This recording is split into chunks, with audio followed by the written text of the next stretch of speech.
Michael. Yeah, you're my man. Oh, thank you. Thank you. Hi, I'm Lauren, and I'm about to tell you a story that will make you convinced that I am delusional. So, when I was a child, I was one of those girls that was raised on Disney films. I think a lot of us were raised on Disney films, but I was raised on the concept of like Princess and Prince Charming. Get it? Yeah, I know. I'm ashamed too, but this is the reality, right? And oftentimes I would dream about my Prince Charming, specifically in the waiting room in the lobby of my parents' relationship therapist office.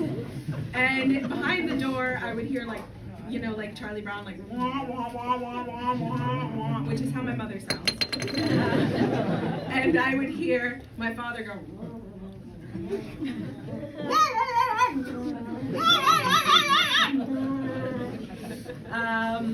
And so I would dream, and I would draw, actually. I would draw what my Prince Charming looks like. And for you guys tonight, I actually brought that picture, if I may. You know, I got really good because I was often dragged to this relationship therapist's office, and I must say that I'm very proud of him. Can everyone see him? He looks like a Backstreet Boy. I'll put him over here in my little pocket for now. So I was kind of obsessed. And you know, where do you go if you're gonna want to find your Prince Charming? Any idea? Well, when I was 20 years old, I decided I was gonna work for the most happiest, most magical place on earth. Yes! Who said Disney? Yes, Disney World. That's right. And you know what? I was going to be a princess because this was my only chance to do it. So I get to the audition, and unfortunately there's not enough tissue to put into my shoes to make me 170 centimeters. So I did not get princess. Instead, they stuck me as a photographer so I could take pictures of the princes and the princesses. And I thought that was great because that meant that I was in the eye line of the princes. But I soon found out that just because I'm in the eye line didn't mean that they were interested. I had boobs and a vagina. So that was a no-go for me.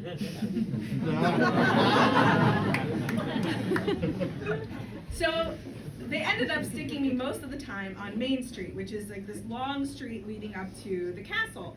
And I was wearing the most fashionable thing ever, which is like a pair of these white knickers, white shoes, blue and white striped shirt with a bow tie and a little hat, and I looked like a fucking newspaper boy. Hot.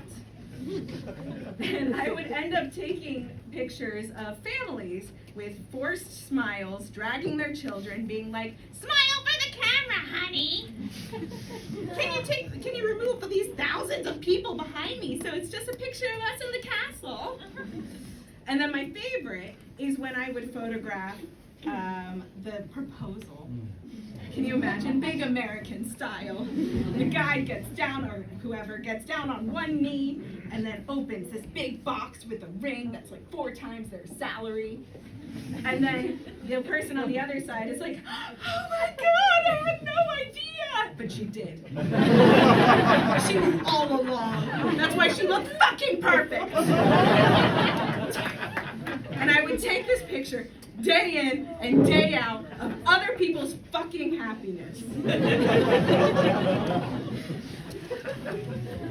And one day, it was a particularly eventful day in the life of proposals. It was Memorial Day. Don't know why that was particularly eventful. I don't even know what Memorial Day is in America, but apparently it's a day for proposals and remembering our soldiers. Anyway, so I was snapping so many pictures that my camera battery died, and I went down to the tunnels. There's tunnels underneath Magic Kingdom. Sorry, Disney, for spoiling secrets. And there's an office down there where you can put your camera and check out your gear and all that stuff. And I go downstairs, I go into the office, nobody is there, and the phone starts ringing. And I pick up the phone, and they're asking me if I can shoot another proposal. Now at this point, it's 11 o'clock at night. It's been a 10-hour shift, and all I've done is shoot proposals. I'm like, fine, I can do it. And they send me up to Cinderella's Royal Table. It's a restaurant at the top of the castle that, yeah, it's exactly how it sounds. You sit with Cinderella and her Prince Charming and pay an overpriced meal, like, I don't know, equivalent of like 60 euros, and this was like 2012. Insane. But I go into the elevator, up the elevator, into where the proposal is going to happen in the dining room. It's seriously 11 o'clock at night. Like, this guy waited to the very last minute. And a plate comes up to me, and there's this glass slipper, again with an oversized diamond ring, and in chocolate it says, "Will you marry me?" And I follow the plate, and I'm snapping pictures. It goes to the woman, "Oh my God, will you marry me? Oh my God, me!" And then Cinderella and Prince Charming come, and Cinderella's like, "Huh," and Prince Charming's like, "Huh." Snap, snap, snap, snap. Am I done yet? And so I get back into the elevator. Now this elevator, you can't go any further than where you are. You can only really go down from this restaurant. However, there is something else above me. There is a secret room called the Cinderella Suite. Has anyone ever heard of it? No. One person. Yeah. So, you know, it's where very rich people who like to spend $20,000 a night stay. Yeah, I know, right? Insane. Fucking amazing. And crazy, yes. Delusional, remember?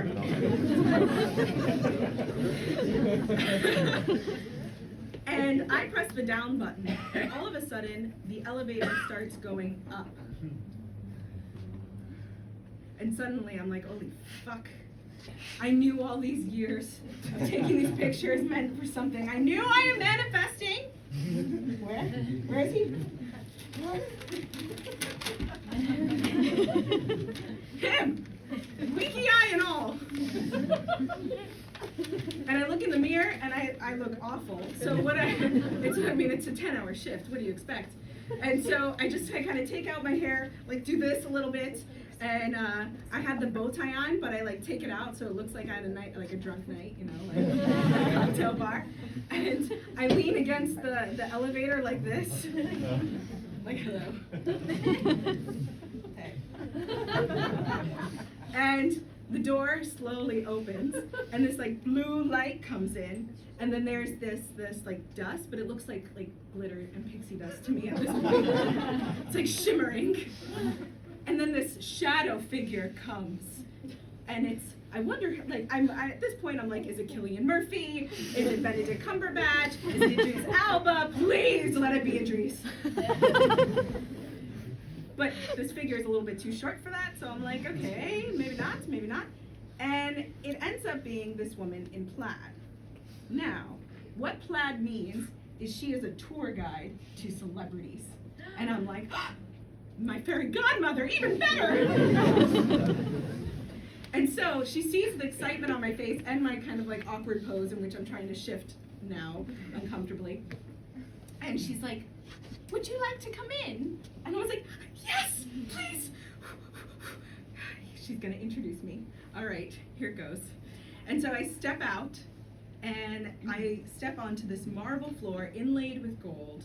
There's mahogany wood everywhere, and in the center is this long dining table with equally long, made out of chocolate, like a horse-drawn carriage that kind of looks like a pumpkin with horses, and there's a little card on the table, and I kind of just peek, and I'm like, okay, maybe I'll see the handwriting of my future Prince Charming. And I look, and it says, to you, my love. He knew. Signed, Joe Jonas. Now, I'll be honest, at this point I'm not the biggest Joe Jonas fan, but I will take anybody. And I look at the fairy godmother, and I'm like, are they happy together? And she's like, oh yes, quite happy. And I'm like, is he in love? She's like, oh yes, very in love. Fuck me. And she's like, well, would you still like to see the suite? I can give you a tour. I'm like, all right, fine. I might as well get something out of this. But she takes me around this Cinderella suite, this very exclusive suite that you see in magazines almost. There's this beautiful big bed with Egyptian silk, burgundy and drapery. There's a fireplace.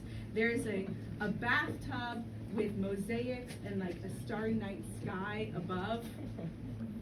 And then the fireworks start going off. And the fireworks from the top of Cinderella's castle is the most magnificent thing I've ever seen. Pop, pop, pop, pop, pop, pop. And you just hear all these oohs and these ahs all the way from the top. And I'm standing at the top window in my castle. And the clock strikes midnight. Yeah. Yeah.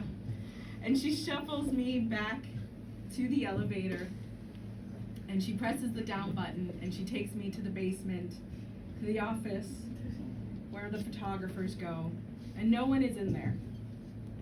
And I lay my camera down on the table.